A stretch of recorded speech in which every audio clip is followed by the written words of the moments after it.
कभी सोचा है कि जब हम कुछ भी सर्च करते हैं तो सेकंडों में जवाब कैसे मिल जाता है?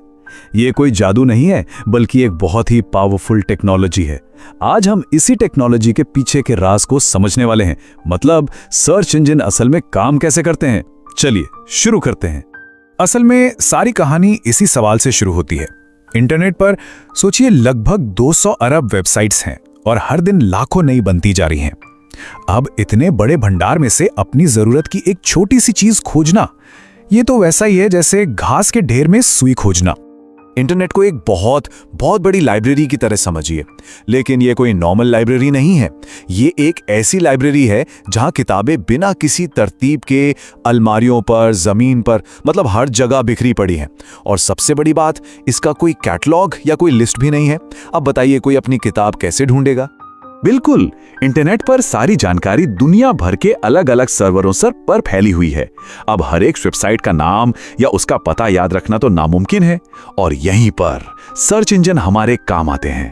तो इस बिना कैटलॉग वाली अस्त व्यस्त लाइब्रेरी में हमारा गाइड कौन बनता है?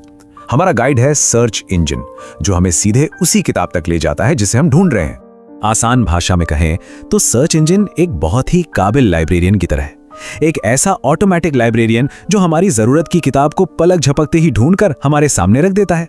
ये स्क्रीन तो काफी जानी पहचानी लग रही है ना? ये उस विशाल लाइब्रेरी का मेन गेट है जहां से हमारी खोज की यात्रा शुरू होती है। ये सर्च इंजन का सबसे सरल और सबसे पावरफुल रूप है। ठीक है, तो अब समझते हैं उस जादू को जो पर्दे के पीछे चलता है।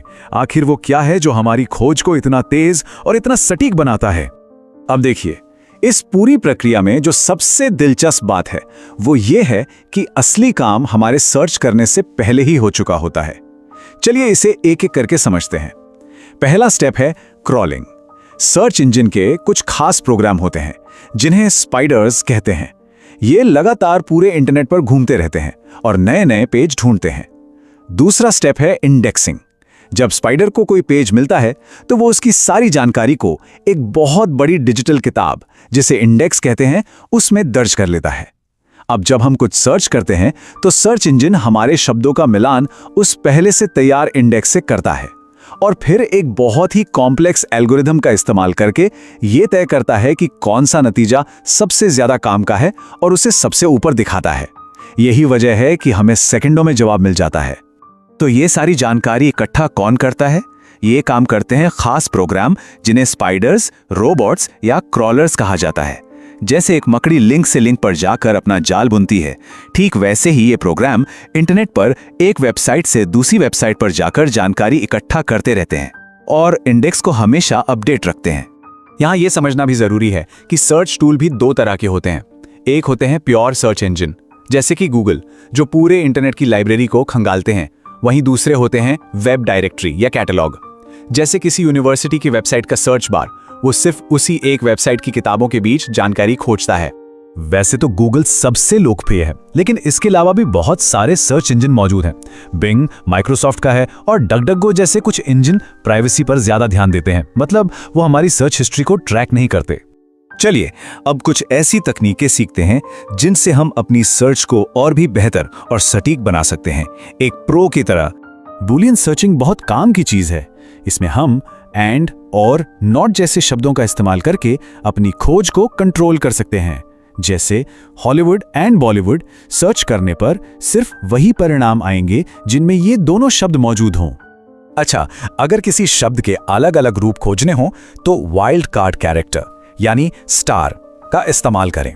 जैसे इकॉन लिखने से इकोनॉमिक्स, इकोनॉमी और इकोनॉमिस्ट जैसे उस शब्द से जुड़े सभी परिणाम मिल जाएंगे। और जब किसी वाक्य को हूबहू, मतलब शब्द ब शब्द खोजना हो तो उसे कोटेशन मार्क्स के अंदर लिखें। जैसे हिमालयन रेंजेस लिखने पर सिर्फ वही नतीजे मिलेंगे जहां ये दोनों शब्द इसी क्रम में एक साथ लिखे हों। लेकिन हाँ, अगर इन शब्दों के बारे में अलग अलग जानकारी चाहिए तो कोटेशन मार्क्स का इस्तेमाल ना करें। और आखिर में प्लस और माइनस ऑपरेटर्स। मान लीजिए हमें पेंगुइन जानवर के बारे में जानकारी चाहिए, लेकिन पिट्सबर्ग पेंगुइन्स हॉकी टीम के बारे में नहीं, तो हम सर्च कर सकते हैं प्लस पेंगुइन्स माइनस हॉकी। इससे हॉकी से जुड़े सारे नतीजे हट जाएंगे। तो हमने देखा कि कैसे सर्च इंजन ने जानकारी खोजने की एक बहुत बड़ी और मुश्किल समस्या का एक सरल और बहुत ही पावरफुल समाधान निकाला। एक ऐसा समाधान जो आज हमारी उंगलियों पर है। तो इस सब का मतलब क्या है? सबसे महत्वपूर्ण बात यह है कि सर्च इंजन ने जानकारी के एक विशाल बिखरे हुए ढेर को एक व्यवस्थित लिस्ट में बदल दिया है। इसने न केवल ज्ञान तक हमारी पहुंच को आसान बनाया, बल्कि हमारे सीखने, काम करने और जीने के तरीके को भी पूरी तरह से बदल कर रख दिया है। और ये हमें एक बहुत ही दिलचस्प सवाल पे लाकर खड़ा करता है। जब हर जवाब पाना इतना आसान हो गया है, तो शायद अब असली चुनौती सही जवाब खोजने की नहीं, बल्कि सही सवाल पूछने की है। इस पे सोचिएगा जरूर।